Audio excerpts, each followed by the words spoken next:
Good morning everyone. तर आम्ही आज निघालो आहे गोव्याला जाण्यासाठी. पहाटे 5 वाजता आम्ही निघालो कारमधून. हो, आम्ही हे प्रवास कारमधून करणार आहोत गोव्याला जाण्याचं. तर मुलं जागी झाले आहेत, हॅलो बोलत आहेत सर्वांना. आणि इथं बघा पिल्लूची मस्ती. तिघही मुलं आपसात खेळणं कमी आणि भांडणच जास्त करत आहेत. काही हरकत नाही, हळूहळू यांच्यातही मैत्री होईल या प्रवासामध्ये. तर कारमध्ये मस्त गाणी लावलेली होती आणि सर्वांसोबत खूप मजा येत होती आज. आणि आम्ही भूक लागल्यामुळे एका हॉटेलमध्ये थांबलो. खूप छान हॉटेल होतं आणि मुलंही कारमधून बाहेर निघाल्यावर पाय मोकळी करायला लागले. खूप वैतागली होती कारमध्ये बसून-बसून. तरी एक-एक दोनदा झोप झाली होती त्यांची. तर पिल्लू इथे पाय मोकळे करतोय आणि इकडे-तिकडे पळतोय. बाकी 2 मुलं आहेत, त्यांची नावं मी सांगते. एक मोठा आहे, त्याचं नाव केशव आहे आणि जो लहान आहे त्याचं नाव अनंत आहे. छान नाव आहे ना दोघांचं? ते दोघंही झोपलेली होते म्हणून ते कारमध्येच आहेत आणि त्यांना अजून बाहेर आणलेलं नाहीये. केशव आला आहे, हे बघा. जागा झालाय तो. अनंत अजून झोपला आहे आणि मग त्याची मम्मी त्याच्या जवळच आहे कारमध्ये. तो उठला की त्याला घेऊन येईल, कारण खूप वेळापासून मुलं झोपलेली होती, वैतागली होती कारमध्ये. आणि मग आम्ही मस्तपैकी इथं जेवण केलं पोट भरून. जेवण झाल्यावर आम्ही इथेच थांबलो आणखीन अर्धा तास मुलांना खेळण्यासाठी. कारण परत कारमध्ये जेवण झाल्यावर असं उलटी वगैरे होऊ नये ना, लहान लहान मुलं आहेत. शक्यतो कारमध्ये जायला नाही पाहिजे होतं, लांबचं ट्रिप आहे. पण काही हरकत नाही, व्यवस्थित प्रवास झालेला आहे. तिथून आल्यानंतर मी हे जे आहे व्हॉइस ओव्हर करत आहे. कारण आता खूप उशीर पण झालाय हा व्हिडिओ टाकण्यासाठी. पण माझी तब्येत खराब झाली होती. खूप घसा खराब झाला होता सर्दी खोकल्याने. तर चला परत व्हिडिओवर येते मी. जेवण झाल्यावर आम्ही तिथून निघालो पुढे आणि आंबोळी घाटात थांबलो येऊन. खूप सुंदर होतं इथे दृश्य.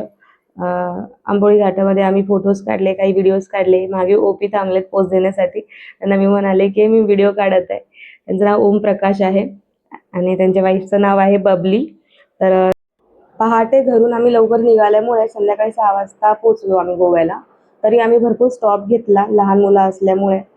आणि हॉटेलमध्ये चेक इन केलं आणि थोडासा आराम करून आम्ही जेवणासाठी बाहेर आलो. आणि बघा मग आम्ही बागा बीचवर गेलो रात्रीचं पाहायला की कसं दिसतंय. तर खूप मजा आली आम्हाला इथे बागा बीचवर. भरपूर सारे फोटोज काढले आम्ही आणि मस्त एन्जॉय केला सर्व मुलांनी. Good morning everyone. आज आहे गोव्यातला पहिला दिवस आणि आम्ही तयार होऊन निघालो आहे बाहेर नाश्ता करण्यासाठी आणि मस्त रेडी झालो आहे. हे बघा आमचं पिल्लू कसं दिसतंय. मागे त्याच्या बबली येत आहे. बबली सोबत आहे केशव. आनंद त्याच्या डॅडी सोबत आहे आणि पिल्लूला विचारत आहे मी कसं वाटतंय. आता तो काय सांगणार त्याला कसं वाटतंय. एवढं छोटे छोटे लहान मुलं आहेत, हे वैतागली आहेत प्रवासात.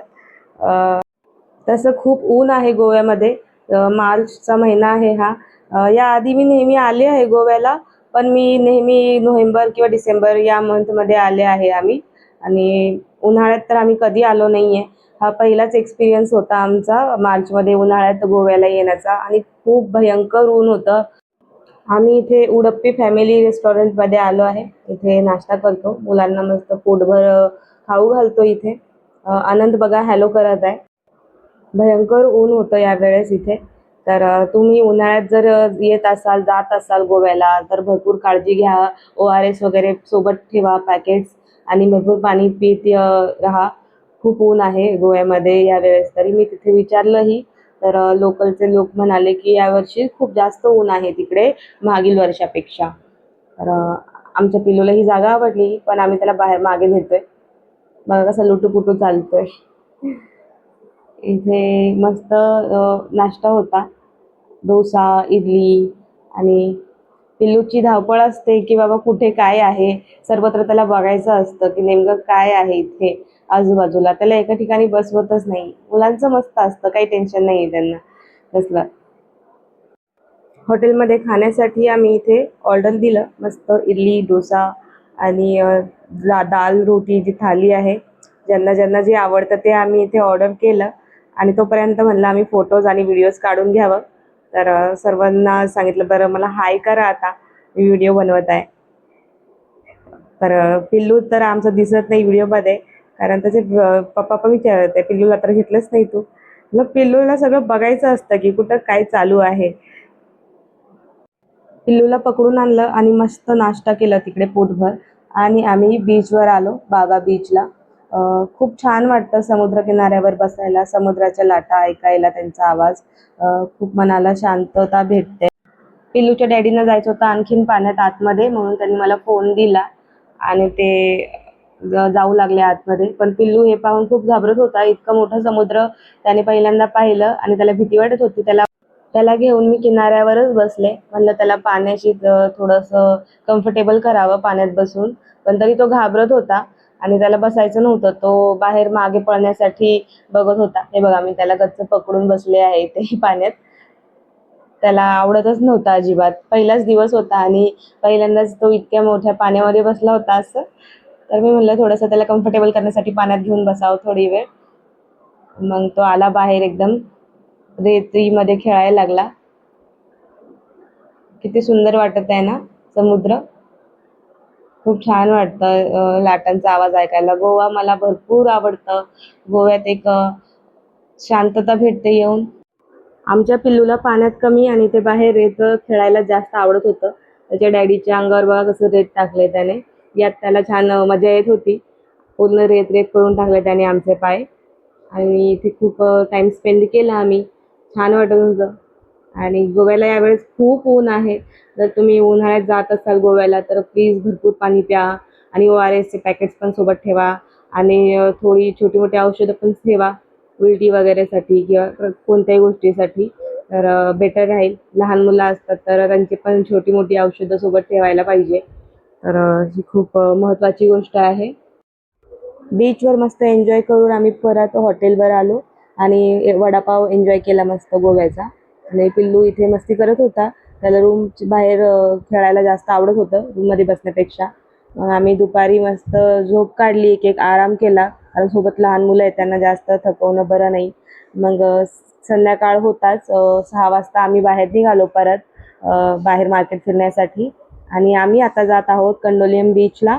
कंडोलियम बीच मे बी बागा बीचपासून 4 किलोमीटर असेल साधारणतः. मग बघा किती छान वातावरण आहे रात्रीचं इथे. बीचवर तुम्हाला ओपी आणि बबली दिसले नसतील, कारण त्यांना कॅमेऱ्यामध्ये जास्त यायचं नव्हतं. म्हणून मी पण त्यांच्याकडे कॅमेरा वळवला नाही जास्त. आणि रात्री आम्ही बघा निघालो आहे कंडोलियम बीचला. इथे सगळे जे गाड्या दिसत आहेत ते आपण रेंटवर घेऊ शकतो, माहितीच असेल तुम्हाला. आणि इथे शिमग्याचं जे फेस्टिवल आहे ते इथे सेलिब्रेशन चालू आहे, मिरवणूक चालू होती तिकडे. आणि कंडोलियमला पोचल्यावर आम्हाला इथे एक स्क्रीन पण दिसली. त्या स्क्रीनवर गोवा फेस्टिवल जे शिमगोत्सव आहे, सॉरी मी शिमगोत्सव म्हणत आहे, इथे शिगमोत्सव असं लिहिलेलं होतं. मे बी मला वाटतंय कोकणात जे शिमगा फेस्टिवल केलं जातं ते गोव्यामध्ये शिगमोत्सव म्हणतात. हे करेक्ट आहे का मला कमेंट करून नक्की सांगा की असंच आहे का. आम्ही इथे एंट्री केलंय बघा, वेलकम कंडोलियम बीचसाठी एंट्री आहे इथे.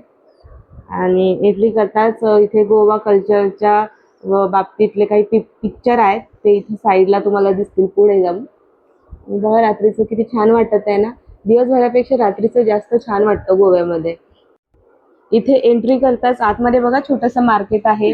भरपूर वस्तू इथे भेटतात, आपण विकत घेऊ शकतो. मस्त मस्त ज्वेलरी आहेत, टोपी आहेत आणि भरपूर साहित्य आहे तिथे विकत घेण्यासारखं गोव्यातील.